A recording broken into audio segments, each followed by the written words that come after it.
Lesson मातृभूमि का मान। नोट्स 8। यदि उनसे धृष्टता बन पड़ी हो तो महाराणा उसे भूल जाए और राजपूत शक्तियों में स्नेह का संबंध बना रहने दे। वक्ता कौन है? उसका कथन किसके संबंध में है? उत्तर, वक्ता चरणी है। वह बूंदी के हाड़ाओं के संबंध में बात कर रही है। महाराणा लाखा किस श्रृंखला को तोड़कर किन दो जातियों में दुश्मनी पैदा करने जा रहे थे? उत्तर, महाराणा लाखा राजपूतों की असंगठित शक्ति को संगठित करना चाहता है। इसके लिए वह सबको अपने अधीन करके स्वयं शक्तिशाली बनना चाहता है। वे बूंदी पर हमला करके हाड़ा राजपूतों को भी अपने अधीन करना चाहता है। महाराणा लाखा मेवाड़ के सिसोदियों और बूंदी के हाड़ाओं में दुश्मनी पैदा करने जा रहा है। वक्ता ने हाड़ा की शक्ति और साधनों के संबंध में क्या कहा? उत्तर, चारणी कहती है कि बूंदी के हाड़ा वंश के राजपूत अत्यंत वीर थे। यद्यपि शक्ति और साधनों में वे मेवाड़ के उन्नत राज्य से छोटे थे, परंतु ऐसा होने पर भी उनकी शक्ति एवं सामर्थ्य को किसी भी प्रकार कम नहीं आंका जा सकता। वक्ता के कथन का महाराणा ने क्या उत्तर दिया? उत्तर, चारणी की बात सुनकर महाराणा ने कहा कि वह बहुत देर से आई है। 9। अच्छा, अभी तो मैं नकली दुर्ग बनाकर उसका विध्वंस करके अपने व्रत का पालन करूंगा, किंतु हाड़ाओं को उनकी उद्दंडता का दंड दिए बिना मेरे मन को संतोष न होगा। सेनापति नकली दुर्ग बनवाने का प्रबंध करे। महाराणा ने अपनी प्रतिज्ञा का पालन करने का निश्चय किस प्रकार किया? उत्तर, महाराणा ने प्रतिज्ञा की कि जब तक वह बूंदी के दुर्ग में सेना सहित प्रवेश नहीं करेगा, तब तक वहां न जल नहीं ग्रहण करेगा। महाराणा हाड़ाओं की किस उद्दंडता का दंड देना चाहते थे? उत्तर, नीमरा के मैदान में हाड़ाओं ने रात के समय अचानक महाराणा के शिविर पर आक्रमण कर दिया था। आकस्मिक धावे से घबराकर महाराणा के सैनिक भाग खड़े हुए थे। इससे मेवाड़ के आत्मगौरव को बहुत ठेस पहुंची थी और महाराणा हाड़ाओं की इसी उद्दंडता का दंड देना चाहते थे। नकली दुर्ग बनाने का सुझाव किसने दिया था और क्यों? उत्तर, नकली दुर्ग बनाने का सुझाव चारणी ने दिया था क्योंकि महाराणा लाखा अपनी प्रतिज्ञा पूरी करने के लिए दृढ़ निश्चय थे। परंतु हाड़ाओं की वीरता के सामने किले पर विजय पाने में कितने दिन लग जाए, इसलिए महाराणा की प्रतिज्ञा पूरी करने के लिए चारणी ने नकली किला बनाने का उपाय सुझाया। हाड़ाओं ने किस प्रकार वीरता का परिचय दिया और इसका क्या परिणाम निकला? उत्तर, हाड़ा राजपूत वीर सिंह नकली दुर्ग को प्राणों से प्रिय मानकर बूंदी की रक्षा करते करते मेवाड़ की भारी सेना के सामने अपना बलिदान देता है। इस बलिदान का यह परिणाम हुआ कि राजपूतों की एकता का मार्ग प्रशस्त हो गया और मातृभूमि के मान को सर्वोपरि रखने वाले वीरसिंह की गाथा अमर हो गई। किस स्माइली, मैंने सोचा है दुर्ग के भीतर अपने ही कुछ सैनिक रख दिए जाएंगे जो बंदूकों से हम लोगों पर छूछे वार करेंगे। कुछ घंटे ऐसा ही खेल होगा और फिर यह मिट्टी का दुर्ग मिट्टी में मिला दिया जाएगा। अच्छा, अब हम चले। वक्ता और श्रोता कौन है? कथन का संदर्भ स्पष्ट कीजिए। उत्तर, वक्ता अभय सिंह है और श्रोता महाराणा लाखा है। महाराणा लाखा अभय सिंह से पूछते हैं कि नकली दुर्ग में हमारा युद्ध किससे होगा? दुर्ग में हमारा विरोध करने वाला तो होना चाहिए। तब अभय सिंह उपर्युक्त कथन कहते हैं। दुर्ग के भीतर अपने कुछ सैनिक रखने के पीछे वक्ता का क्या आशय था और क्यों? उत्तर, अभय सिंह कहता है कि दुर्ग के भीतर अपने ही कुछ सैनिक रख दिए जाएंगे जो बंदूकों से हम लोगों पर खाली वार करेंगे। वह चाहता था कि खेल में कुछ वास्तविकता अवश्य आनी चाहिए।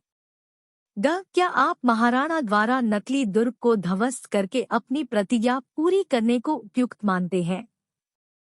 कारण सहित उत्तर दीजिए।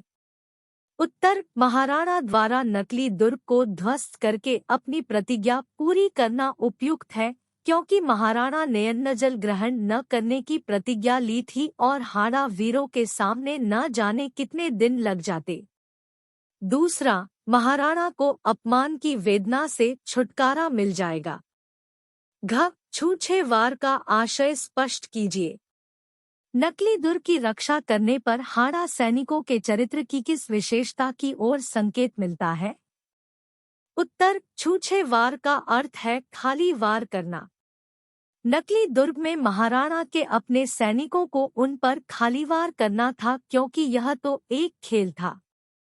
नकली दुर्ग की रक्षा करने पर हाड़ा सैनिकों की वीरता कांपता लगता है। वे कभी अपनी मातृभूमि का अपमान नहीं सह सकते। 11, धिक्कार है तुम्हें। नकली बूंदी भी प्राणों से अधिक प्रिय है। जिस जगह एक भी हाड़ा है, वहां बूंदी का अपमान आसानी से नहीं किया जा सकता। आज महाराणा आश्चर्य के साथ देखेंगे कि यह खेल केवल खेल ही नहीं रहेगा। यहाँ की चप्पा चप्पा भूमि सिसोदियों और हाड़ाओं के खून से लाल हो जाएगी। कब उपर्युक्त वाक्य किसने, किससे, कब और क्यों कहे हैं? उत्तर, उपर्युक्त वाक्य वीरसिंह ने अपने दूसरे साथी से कहे, जिसने दुर्ग को नकली दुर्ग कहा था, क्योंकि वीरसिंह अपनी मातृभूमि का अपमान नहीं होने देना चाहता। चाहे वह दुर्ग नकली था, परंतु फिर भी उनके वंश के मान का मंदिर है। खाक, कौन सा खेल केवल खेल नहीं रहा और कैसे? उत्तर, महाराणा लाखा की प्रतिज्ञा पूरी करने के लिए अभय सिंह ने एक नकली दुर्ग बनवाया था, परंतु वीर सिंह अपनी मातृभूमि का अपमान नहीं होने देना चाहता, चाहे वह नकली है, क्योंकि वह उनके वंश का मान मंदिर है। नकली बूंदी भी उन्हें अपने प्राणों से प्रिय है। वे उसकी रक्षा के लिए अपने प्राण भी न्यौछावर कर देंगे। इस प्रकार नकली दुर्ग पर चढ़ाई करना अब खेल नहीं रह गया था। ग, उपर्युक्त कथन के आधार पर वीर सिंह का चरित्र चित्रण कीजिए। उत्तर, वीर सिंह महाराणा लाखा की सेना में सैनिक है। वह बूंदी का रहने वाला हाड़ा वंश का है। वह अत्यंत वीर, दृढ़निश्चयी, देशभक्त तथा स्वाभिमानी है। बूंदी के नकली दुर्ग की रक्षा करते हुए उसने महाराणा लाखा के सैनिकों को नाको चने चबवा दिए और अपना बलिदान दे दिया। घ, इस घटना का क्या परिणाम निकला? उत्तर, इस घटना का यह परिणाम निकला कि वीर सिंह के बलिदान से राजपूतों की एकता का मार्ग प्रशस्त हो गया और मातृभूमि के मान को सर्वोपरि रखने वाले वीर सिंह की गाथा अमर हो गई। 12, हम लोग महाराणा के नौकर हैं। क्या महाराणा के विरुद्ध तलवार उठाना हमारे लिए उचित है? हमारा शरीर महाराणा के नमक से बना है। हमें उनकी इच्छा में व्याघात नहीं पहुंचाना चाहिए। क, वक्ता और श्रोता कौन कौन है?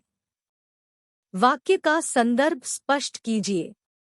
उत्तर, वक्ता वीरसिंह का तीसरा साथी है तथा श्रोता वीरसिंह है।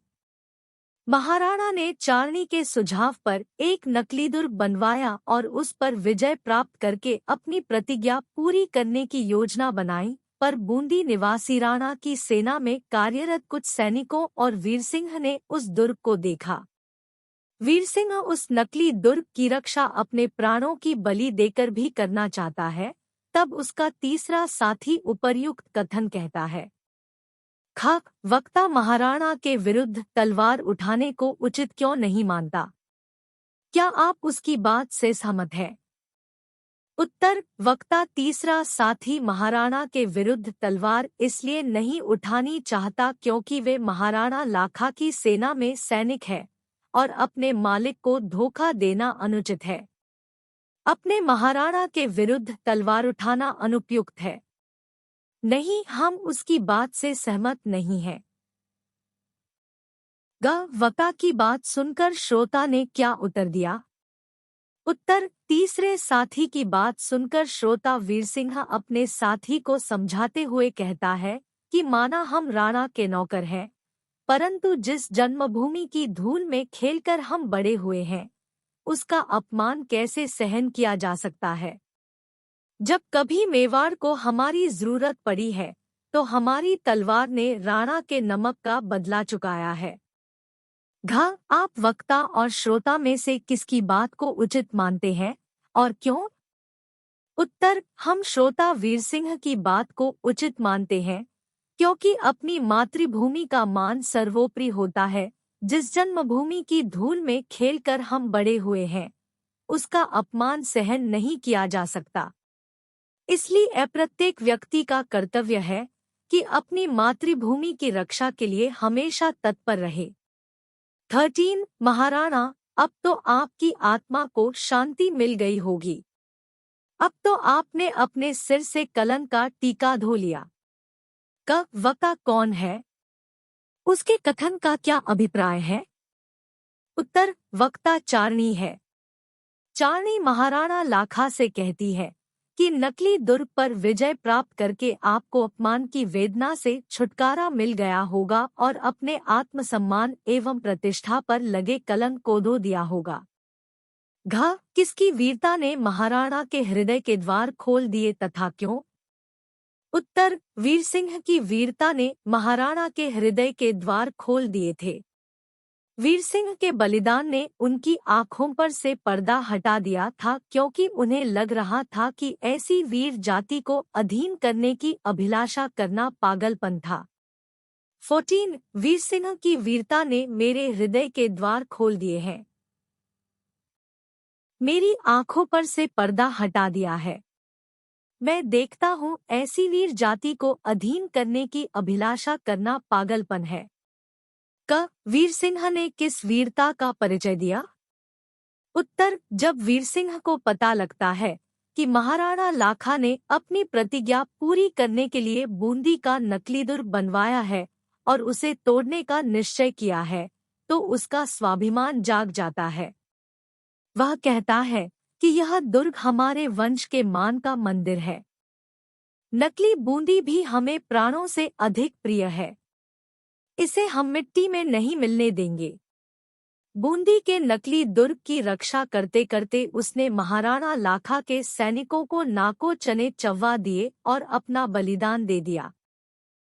वक्ता और श्रोता कौन कौन है? श्रोता के चरित्र की प्रमुख विशेषताओं का उल्लेख कीजिए। उत्तर, वक्ता महाराणा है और श्रोता चारणी है। वह संपूर्ण राजस्थान को एकता की श्रृंखला में बांधकर रखना चाहती है। वह राजपूतों के आपसी कटु संबंधों को समाप्त कर उनमें स्नेह का संबंध बनाने का आग्रह करती है। वह देशभक्त है। वह संपूर्ण राजपूत राज्यों में एक सूत्रता का बंधन देखना चाहती है। चारणी ने महाराणा लाखा को नकली दुर्ग बनाने का ऐसा उत्तम मार्ग बताया जिससे सांप भी मर जाए और लाठी भी न टूटे।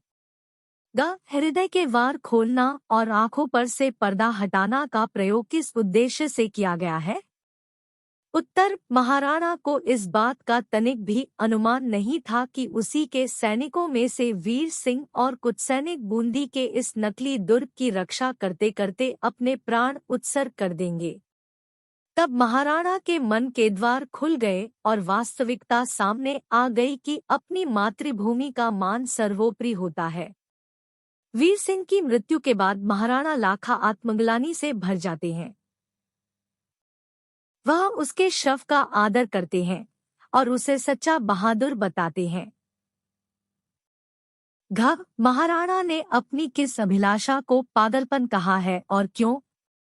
उत्तर, महाराणा सोचता है कि बूंदी के हाड़ा जैसी वीर जाति को अधीन करने की उसकी अभिलाषा करना पागलपन है, क्योंकि बूंदी के रहने वाले उसी के सैनिकों में से वीर सिंह और कुछ अन्य सैनिक सुख दुख में मेवाड़ के साथ रहते थे, परंतु अपनी मातृभूमि का अपमान कभी नहीं सहन कर सकते थे। उन्होंने नकली दुर्ग को भी अपने प्राणों से प्रिय माना, उसकी रक्षा करते करते अपना बलिदान कर देते हैं। तो ऐसी वीर जाति को अपने अधीन करने की सोच ही पागलपन है।